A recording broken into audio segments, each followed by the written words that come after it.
Salam sejahtera bagi Bapak, Ibu, dan anak-anak, keluarga GPM, sahabat Kristus yang terkasih. Damai sejahtera Allah yang melampaui segala akal akan memelihara hati dan pikiran Bapak, Ibu, dan anak-anak dalam Kristus Yesus.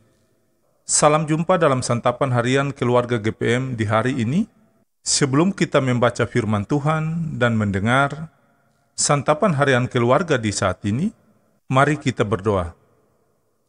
Ya Bapa di sorga, ya Tuhan Yesus firman yang hidup, kami mohon penuhi kami dengan kuasa Roh Kudus yang suci mulia, sehingga kami dapat mengerti kebenaran firman-Mu dan melakukannya dalam seluruh kehidupan kami. Dalam nama Tuhan Yesus firman yang hidup, kami berdoa. Amin. Bapak, Ibu, dan anak-anak, keluarga GPM yang diberkati Tuhan, pembacaan firman Tuhan di saat ini terambil dari Yohanes pasal 19 ayat 28 sampai ayat yang ke-30. Demikian bunyi sabda firman Tuhan. Sesudah itu, karena Yesus tahu bahwa segala sesuatu telah selesai, berkatalah Ia, supaya genaplah yang tertulis dalam kitab suci, "Aku haus."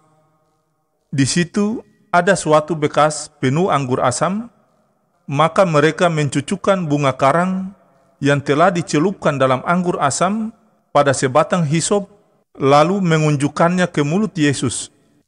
Sesudah Yesus meminum anggur asam itu, berkatalah Ia, "Sudah selesai." Lalu Ia menundukkan kepalanya dan menyerahkan nyawanya. Demikianlah sabda firman Tuhan di saat ini. Berbahagialah setiap keluarga Kristen yang mendengarkan firman Allah dan menaatinya. Amin. Bapak, Ibu, dan anak-anak, keluarga GPM yang diberkati dan dikasihi oleh Tuhan Yesus Kristus, santapan harian keluarga GPM di hari ini berjudul Yesus disalibkan dan mati karena dosa kita. Bapak, Ibu, dan anak-anak keluarga GPM yang diberkati Tuhan, hari ini kita merayakan Jumat Agung, memperingati kematian Tuhan Yesus Kristus. Peringatan Jumat Agung ini mengingatkan kita pada penderitaan dan kesengsaraan Tuhan Yesus Kristus yang berakhir dengan kematian di salib. Kematian yang sungguh sangat mengerikan bila kita renungkan dan hayati dalam hidup kita. Pertanyaannya ialah, mengapa semuanya itu terjadi dengan diri Tuhan Yesus Kristus? Apa salahnya sehingga Dia harus mengalami penderitaan dan kematian tersebut? Menurut Yesaya pasal 53 ayat 4, sesungguhnya penyakit kitalah yang ditanggungnya dan kesengsaraan kita yang dipikulnya. Bapak, Ibu, dan anak-anak, keluarga GPM, sahabat Kristus yang diberkati, penderitaan Tuhan Yesus yang mengerikan itu dipahami sebagai penggenapan atas nubuat Yesaya tentang hamba Tuhan yang menderita.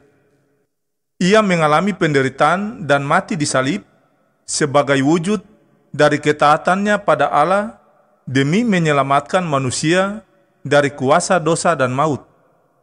Karena itu, Bapak, Ibu, dan anak-anak, keluarga GPM yang diberkati, perayaan Jumat Agung di tahun ini mengingatkan kita bahwa Allah dalam diri Yesus Kristus telah menanggung semua penderitaan yang harus kita tanggung karena dosa kita.